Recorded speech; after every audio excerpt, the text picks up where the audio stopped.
Buenos días, ¿cómo están todos? Espero que estén bien con este sol radiante que vaticina un calor fuerte y espeso para el día de hoy. A continuación voy a tratar la unidad, es la unidad número 3, que tiene que ver con la relación laboral en el sector público. Vamos a hablar de la naturaleza de esta relación, de sus características. Vamos a hablar del servidor público, veremos su concepto, sus características. Vamos a hablar de algo importantísimo para todas aquellas personas que aspiren algún día a laborar en el sector público. Y vamos a hablar muy por encima de el régimen laboral del sector público a la luz del proyecto de empleo público que ya está en la corriente legislativa, pero que sin embargo va a tener un camino bastante empedrado por las repercusiones que el mismo trae. De esta manera se tratará de que el estudiante tenga un conocimiento más amplio de la materia laboral en el campo público. Orígenes, características, conceptos fundamentales. Y específicamente veremos la razón de ser del empleo público, al menos en Costa Rica. Vamos a desarrollar aspectos históricos nacionales, vamos a analizar de manera detallada las principales características y conoceremos el proyecto de ley que tratará de regular desde una tendencia a la relación laboral en el sector público. Así es que sin más preámbulos vamos a ingresar al tema. Como punto primero hablaremos de la naturaleza de la relación pública, la relación laboral en el sector público, perdón. Bien, la tesis anterior a la presente nos llevó a analizar la relación laboral en el sector privado. Está de primera porque es obviamente la más usual. Me refiero a que hay mucho más trabajadores privados del sector privado que del sector público. Pero los dos tienen igual importancia. Entonces el programa se diseña de tal manera que se conozca primero el sector privado para luego pasar al sector público. Y esto porque en lo sucesivo vamos a hablar de derecho laboral privado y aquí es donde nos acomodamos en el derecho laboral público. Entonces vuelvo a insistir, esta es un, una vista bien general de lo que tiene que ver con el sector público.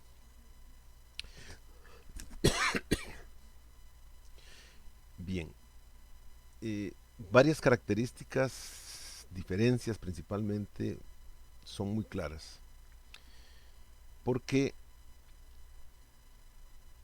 en el sector laboral privado lo que forma la relación laboral es el acuerdo, que puede ser expreso, expreso oral, expreso escrito, o puede ser tácito y da luz a llamado contrato de realidad, tal y como habíamos dejado estudiado en la unidad anterior. Pero en el sector público, este acuerdo es cambiado y ya no es ya lo que marca el inicio de la relación laboral pública no es un acuerdo de voluntades, que de hecho está, pero ese acuerdo de voluntades sin un acto administrativo de nombramiento no tiene eficacia alguna. Me refiero, ustedes necesitan trabajar en una empresa privada, pues si es del caso, hablan con el patrono o hablan con recursos humanos, presentan sus atestados y eventualmente eso basta y sobra para que se produzca el contrato. E insisto, puede ser escrito, puede ser oral. Pero si uno va a trabajar para el sector público, no basta eso. No basta con que el jerarca, o sea, el jefe de esa sección a la que yo quiero ir a trabajar, esté de acuerdo conmigo. No basta. Lo que se necesita es que yo haga un proceso de oposición.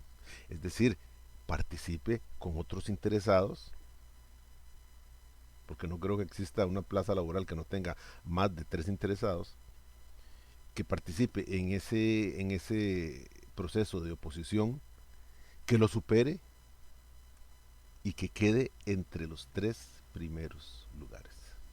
Porque eso es lo que se llama la terna, eso es lo que se le va a llegar al jerarca, eso es lo que le va a llegar al jefe de esa área, que es el que tiene que realizar el nombramiento.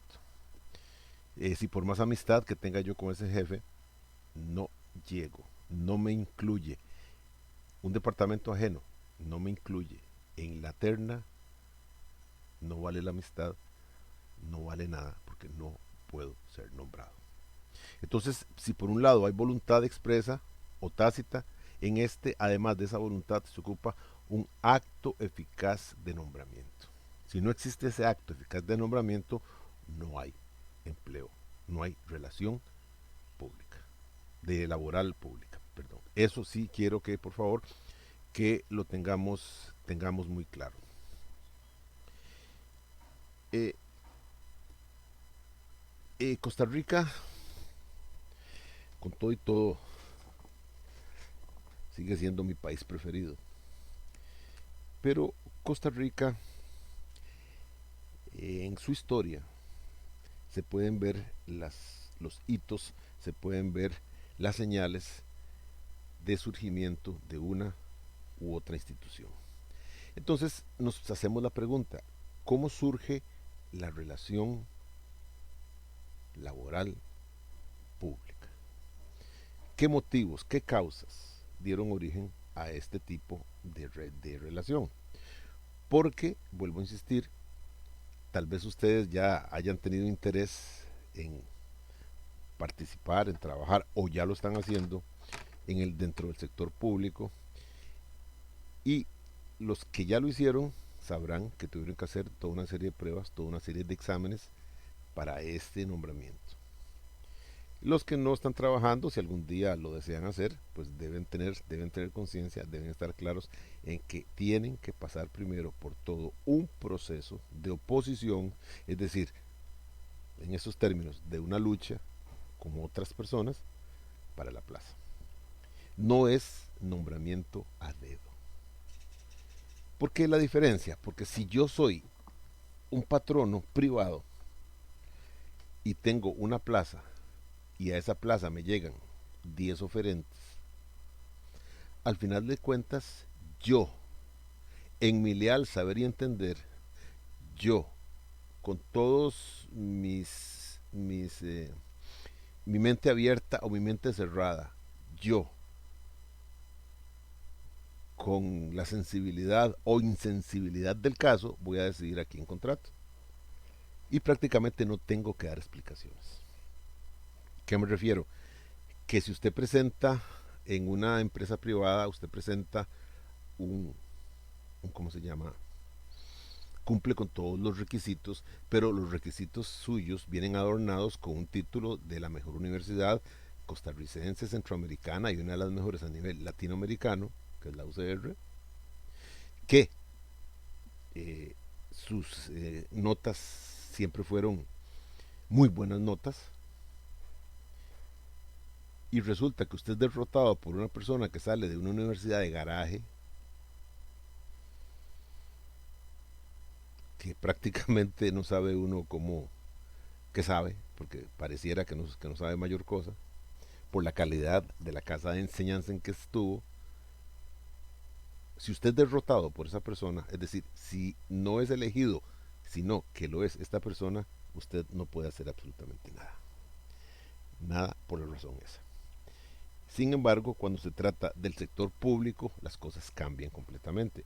En el sector público, los atestados valen y se cuantifican. Entonces, ya el hecho de que usted provenga de esta universidad, que sus notas tengan esto o lo otro, ya es un plus. Ya es un plus porque definitivamente va sumando puntos. Así es que Eso es verdaderamente importante. Ahora, ¿cómo surge en Costa Rica esto?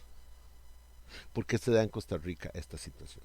Y para eso tenemos que ubicarnos en el año 1948. En dicho año, se produce lo que se llamó la Revolución del 48, que no fue prácticamente una revolución. Se le llama asonada o se le llama revuelta del 48, términos que no son peyorativos, pero que no, no alcanzan el tamaño del término revolución, que es un cambio fundamental de estructura, sino que en el año 48 la situación político-electoral era muy complicada. Y era muy complicada porque el gobierno en ese momento provenía del riñón de Calderón Guardia. Y se daban, se dieron suficiente cantidad de quejas de asuntos turbios, de fraudes a nivel electoral. Entonces se temía que para el año 48, que era año de elecciones, se produjera una situación igual. Como aparentemente, efectiva, sí, aparentemente se produjo. Inclusive ahí surge lo que se llama el primer mártir de la democracia costarricense, porque resulta que el día de las elecciones o posteriormente, en Cartago, una persona observa que de un camión, aparentemente del gobierno, están bajando para quemar urnas electorales con papeletas. Entonces se produce una trifulca y el tipo es asesinado ahí mismo para ocultar lo que se estaba haciendo. Eso se le conoce a la persona esta como el primer mártir de la democracia costarricense. Bien, entonces la situación es acongojante y en el año 48 la elección popular desgraciadamente se enrumba a confirmar la existencia de este tipo de fraudes y este tipo de situaciones. Entonces surge quien se dijo un revolucionario eh, y que tiene, pese a que es muy criticado, pero tiene una perspectiva histórica enorme, surge José Figueres Ferrer. José Figueres Ferrer fue el padre de José María Figueres, que fue presidente en años pasados en Costa Rica y que todavía está vivo. Esta persona, un tipo autodidacta, un tipo muy preparado políticamente, se alzó en armas. Por eso es que se habla de revolución, se habla de revuelta, se habla de asonada. Y en 48 días, en 49 días, perdón, creo que son 49 días, se produjo ese levantamiento militar. Entonces, se habla de guerra, guerra no, se habla de revolución, ya les dije, parece que el término no alcanza, pero sí fue una revuelta. Hubo muertos, hubo heridos, y al finalizar se llegó a un pacto entre Figueres, Manuel Mora y el padre Benjamín Núñez. Se le conoce como el Tratado de Ochomogo. Y allí se impuso la paz en Costa Rica. Se impuso la paz, pero ¿bajo qué condiciones? Bajo las condiciones de que José Figueres iba a asumir por 18 meses el gobierno de facto. Es decir, no lo iban a elegir, sino que él, por decirlo de alguna manera, comillas, se iba a montar en, en el, ¿cómo se llama? En el gobierno, fundando la Segunda República. ¿Por qué se habla de Segunda República? Veámoslo desde el punto de vista de la periodicidad de los gobiernos en el país. Y desde que Costa Rica entró a la vida independiente en 1821 hasta el 48, los gobiernos habían sido sucesivos, de acuerdo a la constitución que rigiera en ese momento. No había habido rompimiento del orden constitucional. Terminaba un gobierno, elecciones, llegaba otro, y así sucesivamente. Fue en el 48 donde por fin, donde por única vez se rompió. ese orden. Y durante 18 meses José Figueres estuvo en el poder de facto. Entonces con José Figueres nace lo que se llama la Segunda República, que es la que tenemos hasta la fecha. ¿Cuál es la inmensa estatura política de José Figueres? Que en 18 meses tiró las bases de Costa Rica a la que es hoy. Quítale todo lo que es corrupción, porque eso es un producto meramente humano, obviamente, pero lanzó las bases de lo que es el Estado Solidario costarricense. Estado Solidario que puede ser muy criticado, pero que simplemente en razón de estos temas de la pandemia y de todo, vemos cómo el Estado trata, desgraciadamente, no de las mejores maneras, de abrazar a todos los ciudadanos, inclusive nacionales y extranjeros. Y entonces ahora vemos el bono proteger, vemos la fortaleza de la caja de seguro social, desgraciadamente también vemos las fuentes de corrupción, gente vendiéndole productos a la caja de seguro social, aprovechándose de la urgencia y de la necesidad, pero eso desgraciadamente va a estar presente y ese, de eso se nutre gente despiadada en ese campo. Pero que el Estado hace lo posible por mantenernos, pues lo hace. Estamos de acuerdo, en muchas ocasiones no. De veras, el confinamiento de estos 6 meses ha sido terrible. Pero al final de cuentas, yo no sé, las filas que se arman eventualmente estarían armadas ahora, pero en los cementerios, enterrando gente.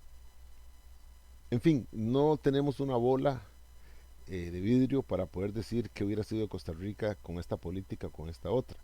Eh, pero sí tenemos un espejo. Inglaterra, Suecia, Estados Unidos subestimaron la pandemia y simplemente mantuvieron su economía. ¿A qué costo? Esta semana leí que Estados Unidos ya reporta 192.000 muertos por pandemia. Obviamente es importante. Eh, el Reino Unido abre las escuelas, pero ahora está reculando porque se está recrudeciendo nuevamente. Corea, que tuvo un gran éxito, en estos momentos ve cómo es amenazada por una segunda tanda, que es una segunda ola. Así es que la situación es bien compleja, pero ese estado fue el que fundó José Figueres Ferrer. Además de eso, súmele entidades como el ICE, como el Tribunal Supremo de Elecciones, y entonces tendremos que ese es el gobierno que tenemos ahora. En esos tiempos, antes del 48, antes de José Figueres, ya en el campo laboral nuestro, cada 4 años cambiaba el gobierno. Si el gobierno nuevo pertenecía al partido que estaba antes, lo que era movimientos de personal se daban, pero a un nivel menor. Porque en aquellos tiempos llegaba a ser empleado público el que era bien visto, el que era visto con ojos de agradecimiento principalmente por las autoridades en el poder. Eran los tiempos en que los pegabanderas, en aquellos tiempos los no se hacían encuestas políticas, sino que simplemente se volvía a ver, se entraba a una urbanización, se entraba a un barrio y se miraban las banderas que habían. Y se podía decir, aquí está el partido A o el partido B. Porque en aquellos tiempos lo que se usaba era embanderar las casas. Hoy eso no se hace, primero porque es muy caro y segundo porque cuestiones ecológicas, que el garrote que se ponía en el techo y cuestiones de esas. Pero en aquellos tiempos se hacía así. Entonces esa gente que hacía ese trabajo de pegar banderas, de andar en camiones y subirse a los techos y con unos alambritos pegar allí las banderas, eran conocidos como pegabanderas. Bueno, bastaba en aquel tiempo ser pegabanderas y si se ganaba el partido por el cual usted andaba enarbolando el símbolo, prácticamente usted tenía una plaza y dependiendo de sus estudios, o usted iba a ser oficinista, o iba a ser policía, o iba a ser, qué sé yo, conserje en un ministerio, una cosa así, porque ese era el premio que se daba. Y así comenzó a crecer, como actualmente es, comenzó a crecer y a crecer y a crecer lo que es la burocracia y lo que es el empleo público. Porque nuevamente hablo, se pagaban favores de esa manera. Pero estaba el otro lado, el reverso de la moneda. ¿Qué pasaba si el gobierno, si las elecciones políticas eran perdidas por el partido oficial, o sea, el que estaba en el poder, y ganaba la oposición? Eso en una democracia es totalmente válido, eh, legal y eventualmente necesario para no entronizar estructuras, sino que estarlas refrescando. ¿Qué pasaba con toda esa gente que estaba en el gobierno? La mayoría era simplemente despedida, porque había que darle espacio, había que darle, comillas, agradecimiento a los que habían trabajado en estas elecciones. Entonces se producía una barrida de personal y una nueva contratación de personal. Es decir, las plazas tenían que quedar, las plazas tenían ya creadas, las plazas tenían que seguir. Entonces se sacaba a la gente y se traía nueva. Dos problemas surgían con esos cambios. Número uno, a la gente que se sacaba había que pagarle prestaciones. Y no estoy hablando de 5 empleados, estoy hablando de miles de empleados. Eso significaba miles y miles de prestaciones. Y eso significaba millones y millones de colones en pago de prestaciones. Uno. Dos, cuando se sacaba a la gente y se traía nueva, a esta gente nueva había que darle inducción. Entonces se producían unos entrabamientos muy fuertes, porque la estructura organizacional de un X departamento se veía prácticamente suspendida, se veía trabada. ¿Cuánto? Porque las elecciones las ganó el otro partido, llegaba gente nueva, a la cual o había que enseñar o traía otra línea de pensamiento. Y entonces el Estado se trababa. La organización administrativa del Estado se trababa. Y eso era prácticamente un vicio. Era muy caro y era un desperdicio de talento. Porque bien que mal, un trabajador con experiencia ya va por un sendero marcado.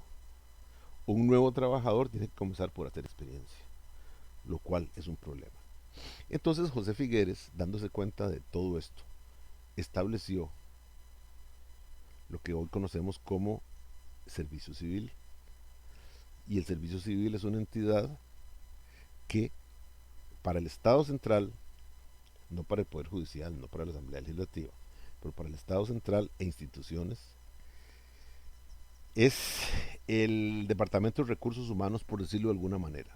Porque cualquier persona que desee trabajar para el Estado debe ir a ese servicio civil, presentar sus atestados, pasar por las distintas pruebas y obtener una calificación.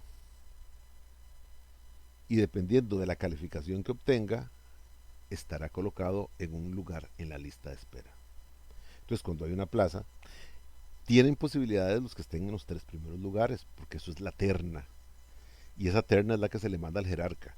Antes el jerarca simplemente decía, quiero a esta persona para que venga a trabajar aquí. Ese es el pago de los favores políticos. Ese es el pago de los pegabanderas. Hoy no.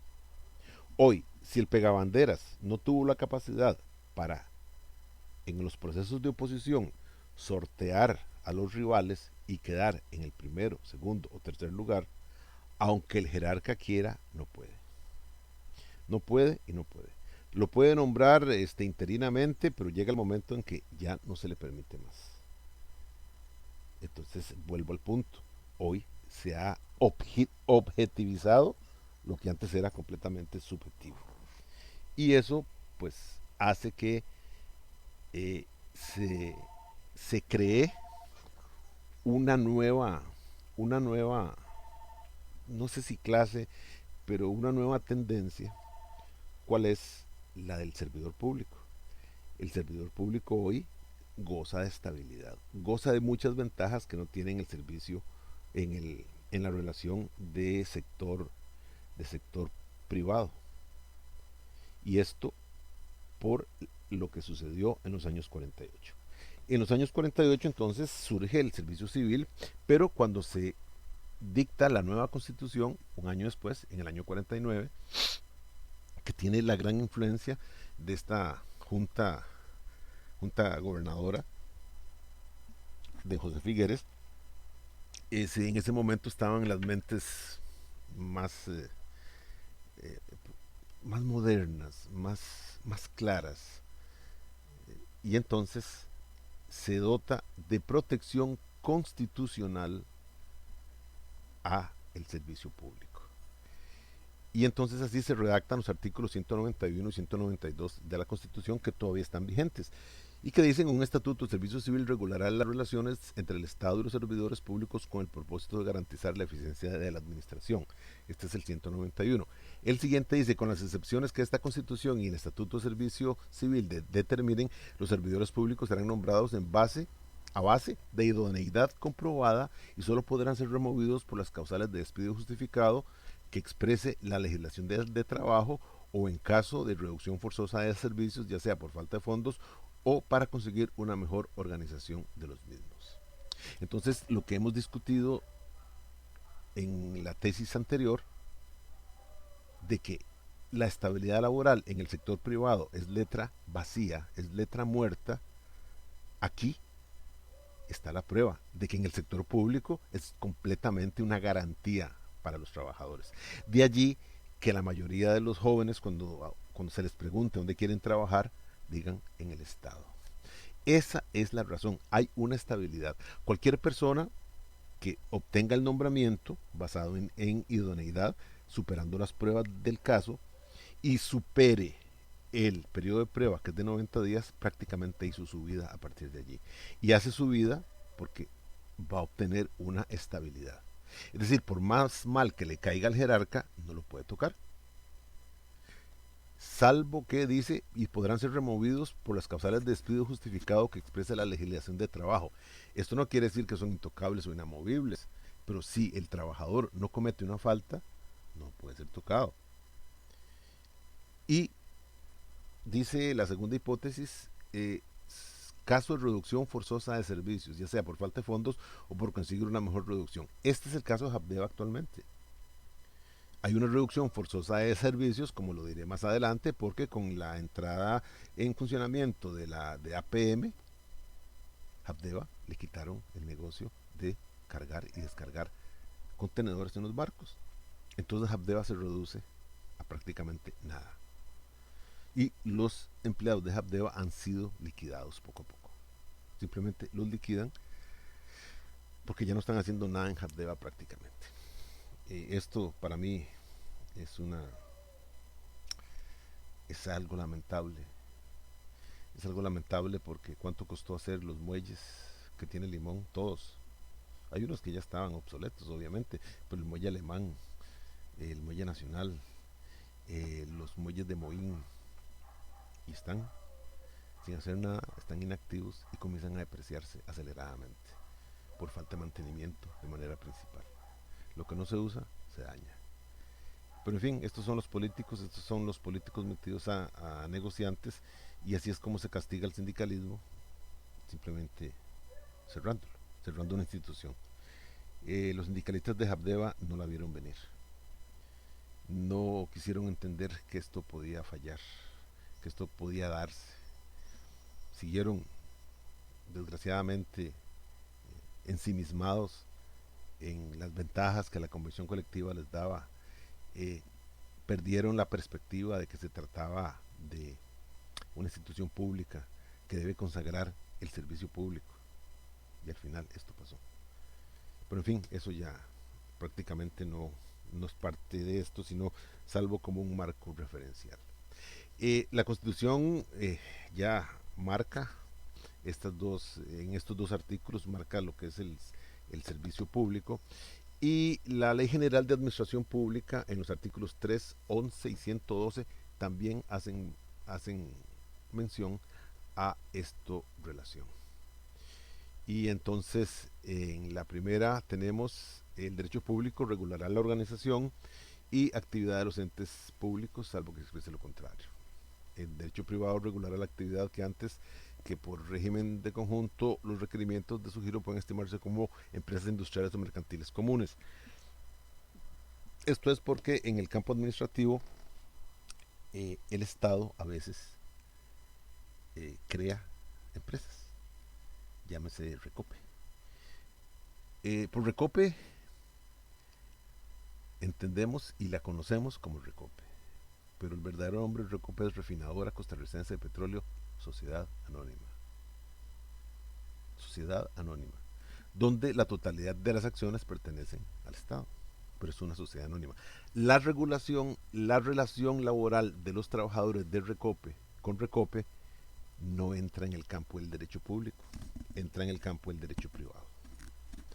Entra en el campo del derecho privado, no tienen que pasar por el servicio civil, sino que pues los requisitos que pone, siguiendo las leyes públicas que ponen los departamentos de recursos humanos allí.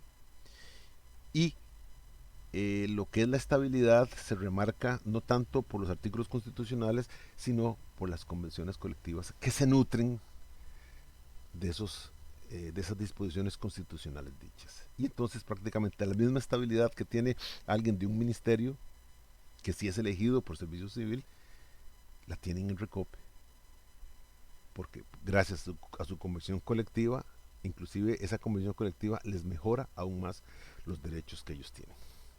En el numeral 111 van a encontrar lo que es el funcionario público, define el concepto, y dice el servidor público es la persona que presta servicios a la administración o a nombre y por cuenta de esta como parte de su organización en virtud de un acto válido y eficaz de investidura. Este es el nombramiento. Con entera independencia del carácter imperativo, representativo, remunerado, permanente o público de la entidad respectiva.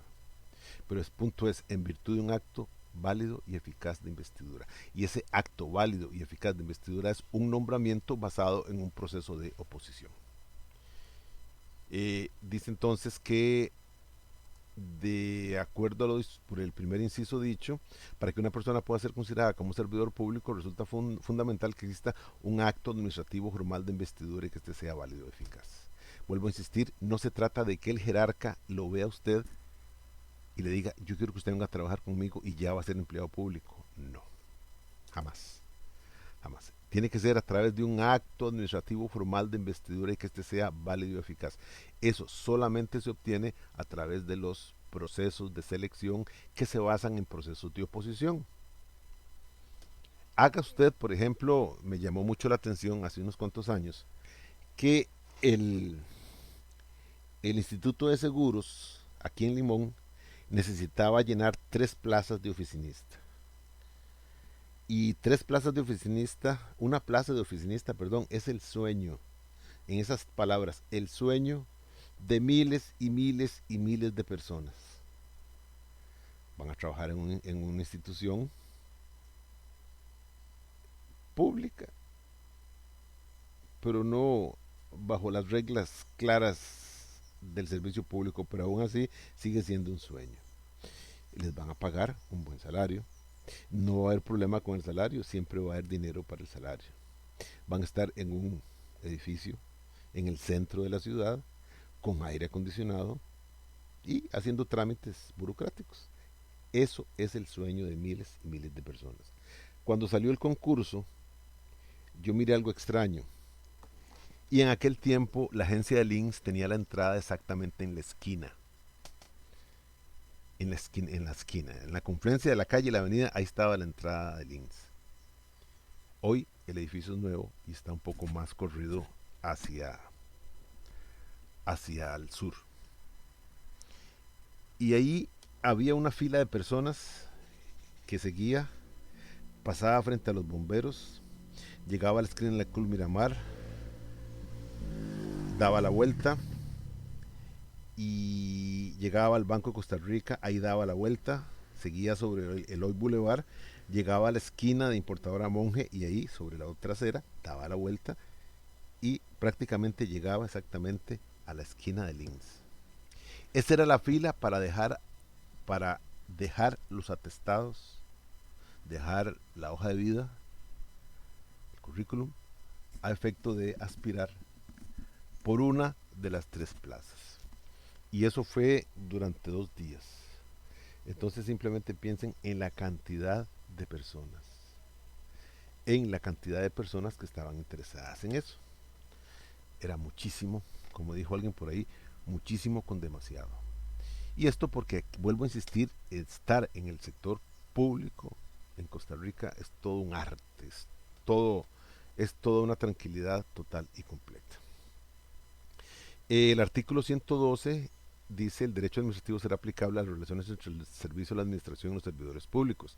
Las relaciones con servicios de obreros, trabajadores, empleados que no participen de la gestión pública de la administración, de conformidad con el párrafo 3 del 111, se regirán por el derecho laboral mercantil según los casos. Esto es para otro tipo de contrataciones. Bien, en cuanto a las características de la relación laboral en el campo público, nos vamos a encontrar con dos. Muy relacionadas, pero que cuando uno las explica, uno ve que no son de interés de la mayoría de los estudiantes.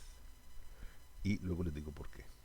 Dice: el término y contenido de la relación no se encuentra en manos de las partes, sino que es parte de una disposición legal formalmente establecida de la que el trabajador se vale para entablar su relación laboral con el Estado. ¿Qué quiero decir con esto? Quiero decir que el jerarca, o sea, el jefe de, de una de las administraciones públicas, está imposibilitado de negociar directamente con los oferentes a una plaza.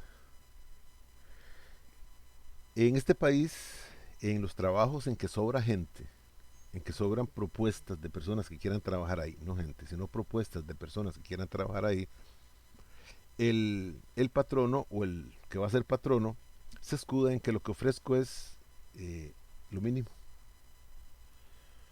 Y lo mínimo es lo que dice el Código de Trabajo. Entonces, en salarios me voy a lo que dice el Ministerio de Trabajo, que es el salario mínimo. Y no hay más que hacer.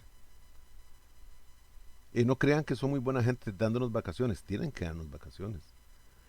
Tampoco crean que son increíblemente buenos con nosotros cuando nos dan aguinaldo, qué desprendidos que son. No, es una obligación legal. Pero, ¿qué pasa si en el sector privado un patrono desea que X persona trabaje con él? Vio los atestados, ha tenido referencias, ha conversado con él y considera que es la persona idónea para ese puesto. Pero esa persona ya está trabajando con otra empresa. Entonces hago la pregunta: ¿cómo harían ustedes para traerse a esa persona a trabajar en su empresa?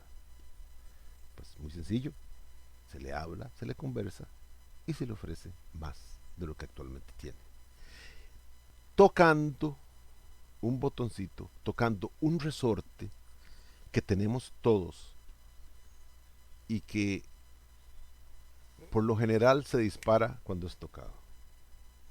Este motorcito, este relojito, como quieran ponerlo, significa más ventajas. Entonces, en una conversación que se hace en un café, que se hace por teléfono, qué sé yo, se le pregunta: mire, es que usted, sí, a mí me interesa que usted trabaje conmigo, mi empresa se vería muy bien. Y usted, respetando el trabajo que tiene y reconociendo que su actual patrono pues ha estado con usted y le ha dado el trabajo y usted se siente cómodo, se siente bien allí, esa persona le dice: mire, ¿puedo saber cuánto está ganando? Y por decir números, usted le dice: sí, yo gano 1 millón, gano 2 millones de colones. Eso se da a partir de ciertos cargos ya un poco, ¿cómo se llama? Un poco especializados. Sí, yo gano 2 millones de colones. ¿Y está contento con ese dinero? Pues sí, me alcanza. Entonces ahí es donde viene la entrada y le dice: ¿qué le parece a usted ganar 2,5 millones? Y en ese momento ese resorte, ese botoncito se activa. ¿Quién va a rechazar 500,000 colones más? $1,000 más por mes. y le ofrezco un puesto competitivo, le ofrezco un buen edificio, le ofrezco una buena oficina, le ofrezco las facilidades X, Y, Z. Tal vez usted en un momento de solidaridad con su actual patrón le dice, no, no, sí, me gusta, me encanta, pero no sé, me sentiría muy mal dejando a mi actual patrono. Entonces ahí es donde viene el segundo golpe. El segundo golpe es, bueno, no son 2,5 millones. Ya, límite, 2,750,000. Eso, eso es para conmover la más fuerte estructura. O le dice, no, no, mire, dejemos eso, pero atención, en lugar de un aguinaldo le voy a dar aguinaldo y medio. Y si se pone todavía más arisca la conversación, vea, le pago los 2 millones que le dije, los 2,5 millones que le dije. Le doy aguinaldo y medio y le doy vacaciones no de 2, sino de 3 semanas al año. Eso sí, 2 juntas y una separada, no las 3 semanas seguidas. O le doy 3 semanas, una y una. Usted escoge el mes que quiere hacer. Solo que le pido que no sean meses seguidos. O sea, si la pide en enero, la otra la puede pedir en marzo y la otra la puede pedir en mayo. Ya, si ahí el botón no se dispara, si el resorte ahí no se dispara tampoco, pues ya no hay forma. Pero le han hecho un ofrecimiento verdaderamente para analizar, y si usted quiere hacerlo, pues simplemente le dice que sí, entonces le pide, ya es usted entrando y le dice, bueno, yo estoy totalmente de acuerdo, pero por favor, yo mañana voy a dar el preaviso, es lo mínimo que le debo dar a mi patrono, entonces le pido que si lo vamos a hacer, lo empecemos dentro de un mes. Y yo, siendo el que le estoy haciendo la oferta, le digo, perfecto, firmemos, lo que sea, y ya me lo gané. Eso se da en ciertos puestos y a cierto nivel. Pero eso solo se da en el sector privado. En el sector público no puede ser. En el sector público, los presidentes, llamo presidentes, o el ministro, o lo que sea, el presidente, empezamos por el presidente. ¿Quién necesita el presidente en sus ministerios? Espero que no sean amigos solamente. Espero que sean verdaderamente gente pensante. Y entonces lo que hacen es irla a sacar de otro lado. Atención, en un ministerio el salario está definido por ley. El ministro gana X.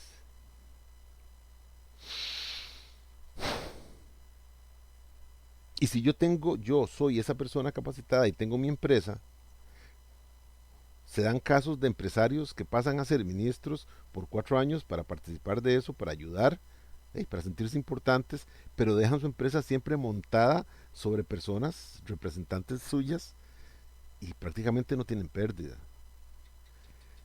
Pero vean el caso que se ha dado. En la administración creo que era antepasada, creo, no me acuerdo. O pasada, no me acuerdo. Se habló de que la ministra de Educación era una gran persona. O una de las ministras, uno de los ministros de Educación que hubo. Creo que hubo varios. Era una gran persona porque no cobraba. No cobraba por ser ministro. Tenía derecho únicamente a los gastos de representación. Eso no es mayor cosa. Y a derecho a usar el carro y cuestiones de esas. Pero ¿cuál era la verdadera razón? Era compromiso con el Estado, compromiso con... No, no, no, no, jamás. Lo que era que la señora, que había sido docente universitaria, gozaba de una pensión cercana a los 9 millones de colones.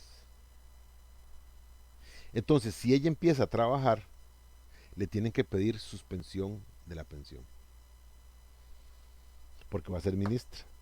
De ministra, con gastos de representación y todo lo demás, hubiera llegado a 5 punto algo millones. Y su pensión era de 9. ¿Cuál fue el negocio que hizo? Siguió pensionada, renunció al salario, a la remuneración por ser ministra, se quedó solo con los gastos de representación, su pensión seguía llegando y siendo una persona completamente activa, no estando enferma, siendo capaz y queriendo sentirse útil, se hizo ministra por 2 o 3 años, creo que fue lo que duró. Así hasta yo, así hasta yo. Pero vean que lo que quiero traer aquí es que un presidente de la República para llegar, para traer a los mejores cerebros como ministros, no puede pasar de lo que la ley dice en cuanto a remuneración. Entonces, no tiene el concurso de personas verdaderamente importantes, verdaderamente eh, conocedoras del tema de que se trata el ministerio, porque esa persona no se va a ir a trabajar ahí si en otro lado está ganando el doble. Está ganando el doble. Por lo general, los ministros son personas que o son empresarios y ya tienen esa parte de su vida económica resuelta, o son personas que no tienen que no ganan el dinero, profesionales liberales, qué sé yo, que no ganan el dinero que pueden ganar siendo ministros, entonces ahí tienen una subida importante, y también otros que no pueden separarse de participar en la vida, de que los entrevisten, de que los sientan importantes, de que les den un guardaespaldas, de que tengan carro, de que los llamen para reuniones, de que los llamen para entrevistas, de que aparezcan en televisión. Hay gente que le encanta el mundo de las estrellas y de las cámaras y todo, entonces es parte de eso. Pero, insisto, con esta primera característica, el término y contenido de la relación no se encuentra en manos de las partes. Así es que si usted como presidente quiere traer a X persona como su ministro estrella en economía, qué sé yo, en economía, vivienda, una persona muy especializada en eso, usted le va a decir, yo lo que te puedo pagar es esto, lo que la ley dice. ¿Te parece? No me parece muy poco, dame más y me vengo. Qué pena, no puedo. Insisto, término y contenido de la relación están fijados por ley. Y la segunda característica es parecida, dice, las partes no determinan las condiciones y contenido de la relación laboral, sino que tal gestión la conlleva una norma jurídica. Y para esto están todas estas normas de empleo público que vienen ahora, que vamos a ver al final, y también están las disposiciones del Ministerio de Planificación, que es el que dice cuánto se gana por esa plaza, y simplemente no hay nada más que hacer. Si le gusta, bienvenido es. Si no le sirve, qué pena, lo pierdo, pero ni modo, no se puede hacer otra cosa. Es por eso, dice, que la relación laboral en el sector público es regida por el principio de legalidad, según la cual la administración solamente puede hacer lo que la ley le permite. Distinto es el principio en que funcionan los entes privados, que se trata principio de libertad de voluntad o de libre voluntad, según el cual los entes privados pueden hacer todo lo que la ley no prohíba. Entonces ahí sí se juega, ahí sí le puedo ofrecer más. Es más, en el caso que puse, si el tipo, al darme a mí en el sector privado, si el tipo a darme el preaviso, yo le pregunto, ¿pero qué es lo que pasa? ¿Por qué te vas? Entonces usted se sincera conmigo y me dice, es que me hablaron de tal empresa y me están ofreciendo dos. No, explica las condiciones en que le están dando. Y usted piensa que no puede, o sea, que le va a costar mucho llenar esa plaza, que esa persona que usted está ganando muchísimo más con el concurso de esa persona que sin ella, ¿qué haría usted? Dice, pues muy sencillo, vea, hagámoslo así, te voy a dar, ya no vas a ganar 2 millones, no vas a ganar 2.500 que te ofrecen ellos, te ofrezco 2.750 y te ofrezco equipararte el salario, el aguinaldo y medio y ¿cómo se llama? Y las 3 semanas de vacaciones. Eso debe ser lo más agradable para el trabajador, porque se lo están peleando, se lo están peleando. Hablo a nivel juvenil, perdón, tal vez el ejemplo, pero para que lo tengan muy claro, eh, imaginémonos cuando estábamos en el colegio, a los hombres que dos chiquillas nos mandaran saludos, a la pucha, nos sentíamos de perlas. Y a las damas que dos caballeros les mandaran saludos y sus parabienes y una invitacioncita a tomar café, una cosa así, los dos a la misma vez, dice uno, Dios, por Dios, estoy tan guapo o tan guapa hoy que hasta estoy atrayendo masas. Algo así pasa. Y ahí se disparan los resortes, por Dios, cuando alguien nos halaga, nos hace sentir muy bien. De allí la prudencia que hay que tener cuando usted solo recibe halagos, porque tal vez lo estén manipulando, no es sincero lo que están compartiendo, sino simplemente para que usted caiga. Pero vuelvo a insistir, esa es la gran diferencia en el contenido de la relación, que tiene que ver con el sector público con respecto al sector privado. Por eso es que hablo al final y dice, eh, cuando vamos a hablar solamente de la remuneración en el campo financiero, esta es la gran desventaja que se tiene en el administrador público, que no puede ofrecer más. Por eso creo que se los he dicho, se los repito ahora, detesto el fútbol y detesto las juntas directivas de los equipos. No sé qué es la pasión que las mueve, porque con ellos los entrenadores y los futbolistas hacen prácticamente lo que les dé la gana. Ponen unas condiciones y a nivel mundial, ¿verdad? A nivel mundial ponen unas condiciones terribles. ¿Cómo es posible que un jugador, está bien Messi, un jugador como Messi, gane 25 millones de euros al año? Eso es una ofensa para los miles y miles de millones de personas que trabajamos día a día y que ganamos pues nuestra supervivencia y que aún así le demos gracias a la vida. Yo no entiendo cómo un periodista saca una cuestión que dice cuánto gana Ronaldo por hora a nivel costarricense. Y ganaba más del millón de colones por hora. Y eso multiplíquelo por día y multiplíquelo por mes. Eso es ofensivo, eso es humillante, eso no se hace. Pero, bueno, ¿y todo por qué? Porque juegan fútbol. Está bien, son buenos en su campo, de acuerdo. Pero todo es por jugar fútbol. ¿Dónde quedan los científicos? ¿Dónde quedan los artistas? ¿Dónde quedamos los educadores? ¿Dónde quedan los médicos? ¿Dónde quedan tantos y tantos trabajadores que enaltecen a la sociedad? No, son los deportistas y por eso tienen que ganar lo que ganan. Eso es ridículo, eso es algo terrible.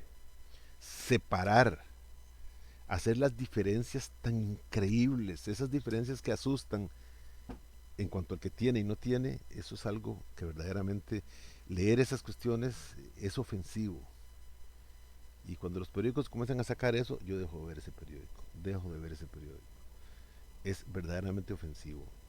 Eh, Me ofende a mí y ofende a tantas miles de personas que estamos haciendo el día a día, que estamos viviendo holgadamente un poquito, ¿no? Que llegamos contentos a fin de mes porque pagamos cuentas y nos queda un poquitito. Que somos felices cuando llega el aguinaldo porque ese mes tenemos más, aunque como veremos en su momento es una estafa porque ese mes es el que nos sacan toda la plata. Pero la vida es así, la vida es así. Y se da principalmente en el deporte, en el cine, es otro tipo de cosas. Bueno, por lo menos en el cine hay arte a veces. Eh, pero esa cuestión de la música, miren, oír esos cantantes de reggaetón con sus letras y que ganen los millones, que se compren un avión. Claro, al final de la vida todo pasa, es pasajero y luego usted los ve empujando un carrito para ver quién les da algo de comer porque perdieron todo. Así como entra, sale. Así le pasa a los deportistas. Como entra, sale. Cuando estuvieron en la gloria, hacían gastos ridículos. Nunca tuvieron la paciencia para guardar y guardar y guardar. Por eso detesto en ciertas partes ese concepto tan mañido de influencers. Por lo general son mujeres con unos cuerpos de película y le ganan millones solo por decir, ay, me gustó el chocolatito que me acabo de comer y lo enseña. No, no, no, no, no. ¿Qué mujer fea es influencer? Ninguna. Bueno, ¿qué mujer guapa pero vestida recatadamente es buena influencer? Ninguna. Entre más exhiba, y por lo general los que en el campo masculino, las admiradoras, en el campo de los influencers, las admiradoras son femeninas, y en el campo de los de las influencers, los admiradores son masculinos. Y perdón, eso es una cuestión de puro cosificación del cuerpo, porque las fotos que salen exhibiéndose y eso es nada más para exhibirse. Claro, eso vende. Entonces, nuestra sociedad anda por unos rumbos que definitivamente uno pues no sabe por dónde va, pero que no, nada más que hacer. Bien, dice la tercera característica del cuerpo general, base de la relación laboral pública, lo es el Estatuto General de Servicio Civil, que es la ley 1581 de 30 de mayo del 53, y que solamente se refiere al Poder Ejecutivo y sus instituciones descentralizadas. Lo demás está regido por reglamentos y por cuestiones propias de cada administración. En cuanto al servidor público, el concepto lo prevé el 585 del Código de Trabajo en los términos que verdaderamente ahí están. Dice, de acuerdo a la definición del 585, trabajador público es aquella persona que ha sido escogida o seleccionada por medio de un procedimiento a través de distintas pruebas de carácter general, por lo que es investida por la administración como funcionario público.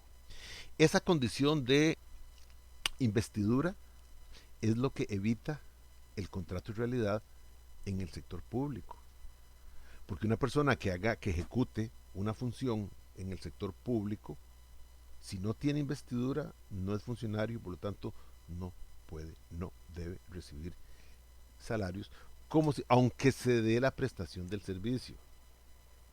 Vean la diferencia de esto con respecto al campo meramente privado, donde lo que importa es la prestación del trabajo y hay que pagarlo. Así no funciona en el sector público porque no hay un acto de investidura. En cuanto a las características, son dos. El nombramiento tiene por haber superado distintas pruebas, y el nombramiento sea eficaz requiere que tal nombramiento se conforme en una disposición legal administrativa. Con esto quiero decir dos cosas. El jerarca, o sea, el representante de la administración, no puede crear plazas. No puede acomodar, comillas, personas de su gusto. Se habla mucho de que se crean, de acuerdo, pero esas personas tienen que pasar por un proceso. Y en ministerios mucho más organizados, no municipalidades, que eso es otra historia, pero en ministerios no se pueden crear plazas. Es más, las plazas las crea Mideplan, y más bien a veces restringe y a veces quita. Por ejemplo, para estos momentos de crisis en fiscal y todo lo demás, quedó muy claro que las plazas administrativas no se van a reponer. O sea, se pensiona un oficinista y se cierra esa plaza. Se pensiona un ujier y se pensiona y se elimina esa plaza. Pero lo que no se puede parar es el nombramiento en el campo de la educación y de la seguridad pública. O sea, policía siempre van a haber. Y educación siempre van a haber maestros. Lo que sucede es que los nombramientos en maestros se medio congelan. Y esto de medio lo digo porque se están cerrando escuelas. Y se están cerrando escuelas porque simplemente no tienen ya estudiantes. Uno de los peores negocios que se tiene ahora es el de hacer escuelas, salvo que usted se distinga por, qué sé yo, va a ser bilingüe, va a ser especializada en artes, va a ser especializada en lo que sea. Pero hacer una escuela simplemente general ahora no es negocio, porque la población infantil cada vez es más pequeña y es más pequeña. Pero esos nombramientos se obtienen solamente por eso. Bien, en cuanto a la estabilidad y el debido proceso, esta es otra de las garantías, y dice que es consecuencia ya analizada del servicio público y la estabilidad laboral. Perfecto. Entonces, esto no quiere decir que los trabajadores no puedan ser despedidos. Los trabajadores públicos pueden ser despedidos, pero solamente si dan motivo para eso, o sea, si aplican una causal de despido justificado o si hay una reducción forzosa de servicios. El segundo caso, es el caso de Habdeba. Por APM, el surgimiento y la entronización de APM, Habdeba prácticamente está cerrando. Entonces, ¿qué pasa con el personal de Habdeba? Ha sido despedido. De otra manera, ahí estaría. Eh, que los compañeros de Recope pongan sus barbas en remojo, porque por ahí puede andar la cosa. Las fuerzas políticas económicas son muy graves, son muy fuertes, fuertes. Habdeba se quiso, bueno, el sindicato de Habdeba se quiso poner a esto y nunca vio que el tren se les venía encima y los molió. Hoy no hacen nada, no pueden hacer nada, no tienen coherencia sindical. Ya el sindicato, pese a que existe, cada vez ya tiene menos gente y el sindicato va camino a cerrar, porque el sindicato se nutría de lo que le daba la empresa Habdeba y de lo que le daban los asalariados, los sindicalizados. Yo salí de Habdeba, yo no voy a seguir pagando 10.000 colones o 5.000 colones o 8.000 colones que me cobran por estar en el sindicato. Entonces de una vez termino. Y eso significa que las estructuras sindicales comienzan a contraerse, ya no hay cómo pagarle a esto, cómo pagar secretarias, cómo pagar aquello, cómo pagar papelería, cómo pagar eso, se contraen, hasta llegar el momento en que va a desaparecer. Insisto, Habdeba, el sindicato de Habdeba no vio venir lo que se le venía, no puso las barbas en remojo y por ese lado, pues prácticamente es la historia, una historia ya por todos conocida. Como quinto y último punto tenemos, es nuevo y habla del régimen laboral en el sector público descentralizado a la luz del proyecto de empleo público. Bien, aquí básicamente de qué vamos a hablar. Bueno, vamos a hablar de que en estos momentos existe una política administrativa, una estructura administrativa que le sale increíblemente cara al Estado.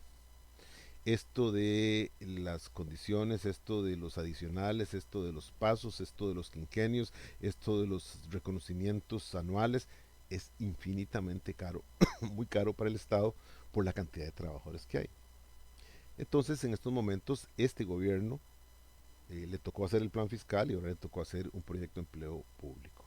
Este empleo público viene, véanlo, ahí se lo cito, les cito los artículos más importantes. Con esto quiero decir que no se lean todo el proyecto, con 40 y tanto páginas, pero que por favor tomen nota de los artículos que les he citado, porque ahí prácticamente vamos a ver, vamos a comprender la diferencia que hay. Dice, dice, bueno, aquí les pongo el número de expedientes, el 21336 de la Asamblea Legislativa, lo pueden buscar en Asamblea Legislativa o van a su buscador y ponen expediente 2136, ley marco del empleo público y les va a aparecer. Es importante porque trata de cambiar algo y obviamente va a obtener una resistencia, no sé de quién, porque el plano sindical está muy, ha sido desmembrado. Esta ley que prohíbe, que regula, perdón, las huelgas, es la afectación. La última huelga que vivió el país y que tuvo al señor este bigotón, ¿cómo se llama? Al sindicalista este, ya se me olvidó cómo se llama. Lo tuvo como jefezuelo de muchas provincias en el país. Eso ya no se va a volver a dar. Estos tipos, por eso yo critiqué tanto al actual gobierno, porque resulta que este tipo, Albino Vargas, ya me acordé, y sus secuaces, por decirlo de alguna manera, y taparon la vía 32, la taparon aquí, en Guapiles, en Guásimo, en Siquirres y otra más. Y la gente no podía pasar. Y así tuvo 3 semanas. Y a la segunda semana alguien verdaderamente se molestó y planteó un recurso de habeas corpus contra el Estado porque el Estado no hacía nada. La policía estaba ahí para evitar que pasara nada, pero no abría el paso. Y algunos muchachos de colegio, manipulados obviamente, era una charanga, pero no dejaban pasar. ¿Y qué pasó con la gente que necesitábamos transportarnos? ¿Qué pasó con la gente que tenía que ir a citas médicas? ¿Qué pasó con la gente que tenía que hacer citas afectivas, que podía ver a su familia? Cualquier razón era válida para poder transportarse, para poder movilizarse, y no lo pudieron hacer. Entonces, eh, durante esos días, eh, prácticamente parte del país importante, porque Punta Arenas estaba igual bloqueado, todo lo que era Guanacaste, esos eran las fuerzas. Y ante este recurso de habeas corpus, la sala constitucional le ordenó al Estado garantizar el libre movimiento. Y ahora sí, ojalá que estén sentados, porque un día determinado el ministro de Seguridad, en cumplimiento de ese fallo, le ordenó a la policía limpiar la ruta 32. Claro que no se dijo, porque eso son cuestiones estratégicas, pero se ubicó la policía de un momento a otro, por, no sé, dieron la orden por radio y todos llegaron más o menos al mismo tiempo. Jóvenes tardaron menos de 2 horas en liberar toda la ruta. Solo en dos partes hubo que tirar unos cuantos gases lacrimógenos y ahí comenzó el tránsito circular. Y uno decía, ¿por qué no lo hizo hacía 15 días? ¿Por qué no estuvo 3 semanas así? Bueno, pero eso ya es cuestión de que uno dice, este gobierno, pues, eh, a veces le falta lo que venden estos camioncitos que andan por aquí, para arriba y para abajo. Bien, entonces a raíz de todo esto es que surge este proyecto de ley marco para el empleo público. Eh, Van a encontrarse con el artículo 4, donde están los principios rectores, los postulados de planificación a través del 10, el régimen general de empleo público en el 12, la gestión de empleo, y ahí nos vamos a dar cuenta de que en la gestión del empleo viene lo que es el salario único. Entonces tienden a desaparecer, a controlarse todo lo que tiene que ver con las bonificaciones. Y entonces, quien necesite un adicional, quien necesite esos estímulos, se los van a tener que ganar. Y la ley trae también cómo se va a ganar. Y eso es algo que los sindicatos están muy enojados porque dicen que ellos no tienen por qué, que no tienen que ser calificados en ese aspecto. Y esta ley los va a calificar. Y desgraciadamente, en la actualidad, los jerarcas califican, póngale 10 a todo mundo. No, ya no va a ser así. Ya va a ser algo como un poco más motivante, algo con motivación para que verdaderamente el empleado bueno pues obtenga ese reconocimiento y el que no lo es pues no lo obtenga. También trata el personal de la alta administración pública, ya hay una regulación específicamente para jerarcas y todo eso. Está la parte de desvinculación del empleo público, la política salarial, que es tema de salario único, y las vacaciones. Y en las vacaciones se va a decir que no podrán superar nunca 20 días hábiles. Prácticamente un mes de vacaciones. Eso va a ser lo máximo que pueda tener un empleado público. Hoy, hoy, con esto de que yo tengo 30 años de trabajar, entonces resulta que tengo derecho a prácticamente mes y medio por año y cuestiones así. Esas desgraciadamente son las mieles de la administración pública que hicieron una enorme diferencia con lo que es el sector privado. En el sector privado, 2 semanas, punto, 2 semanas nada más. Aquí son X cantidad de días y como son días, entonces se debe entender que son días hábiles, principio protector del derecho laboral. Y no, y hay empleados que han acumulado 60, 70 días hábiles de vacaciones. O sea, se pueden ir del país 4 meses y ahí les llega el salario. Eso es prácticamente, no sé si son vicios, no sé si son secuelas, no sé cómo calificarlo, qué es lo que se quiere corregir con este proyecto. Es decir, el Estado hasta, hasta hace muy poco tiempo, eh, pues los políticos tuvieron que darse cuenta que la plata se va, no hace más que entrar, es más, ni siquiera ha entrado y ya está gastada, lo cual obviamente es un verdadero sinsentido. Así es que estas propuestas que van a pasar un calvario completo tratan de cambiar esto, tratan de que se reduzcan las diferencias que hay entre un sector y otro. Bien, entonces llegará el momento en que los trabajadores públicos dirán que eso atenta contra sus derechos humanos y todo lo demás. Ya vendrá tiempo para que la sala constitucional nos diga todo eso. pero hay que hacer un alto en este país, porque si no, a como estamos de mal financieramente hablando, eh, o sea, ya no va a haber nada, ya entramos en un hueco sin fondo prácticamente. Y desgraciadamente si el Estado se fractura, si el Estado comienza verdaderamente a desmejorarse en el aspecto financiero, todas sus instituciones irán por lo mismo y perderíamos a la Costa Rica que actualmente tenemos. Bien, con esto termino la, la, la, el video de esta unidad y prácticamente me parece que ya tenemos materia suficiente para el primer parcial. De esto lo voy a definir la próxima semana. En la próxima semana, martes y jueves, voy a tratar este tema y como les digo, ahí les voy a definir si ya es toda la del primer examen o si nos hace falta algo. Entonces, compañeros, tengan todos muy buenos días.